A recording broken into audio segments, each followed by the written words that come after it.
जेव्हा आम्ही ध्यान मंदिर बंद करून आमच्या रूम मध्ये जातो तेव्हा मी माझ्या स्क्रीनवर पाहते की ध्यान मंदिरामध्ये मला खूप वेगवेगळ्या प्रकाशमय आकृत्या दिसतात. आतमध्ये असं वाटतं की खूप जण आहेत. बरं एवढंच नाही तर त्याच्यावर असा तो मेसेज येतो की आतमध्ये ऍक्टिव्हिटी सुरू आहे. म्हणजे त्याच्यावरचे सिम्बॉल्स येतात की असं धावतोय माणूस आणि म्हणजे आतमध्ये ऍक्टिव्हिटी सुरू आहे. तर आता आम्हाला माहित आहे की आम्ही बंद करून आलोय, सगळ्या लाईट्स बंद आहेत, आतमध्ये कोणी नाही आहे.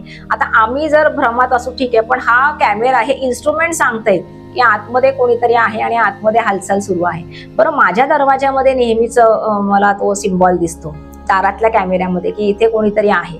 आणि कधी कधी जाणवतं की दाराच्या बाहेर एक वेगळीच ऊर्जा आहे. बरं ती ऊर्जा हेही कळतं की ती खूप पॉझिटिव्ह एनर्जी आहे आणि आपल्याला प्रोटेक्ट करण्यासाठी, आपल्या संरक्षणासाठी आहे हेही जाणवतं. पण हे अनुभव फार वेगळे असतात. म्हणजे आम्ही ते सीसीटीव्ही मध्ये बघतो ना, तर 2-2 वाजेपर्यंत बघत असतो की इतके एनर्जी बॉल्स दिसतात, इतक्या आकृत्या दिसतात, इतकं प्रकाश दिसतो आतमध्ये.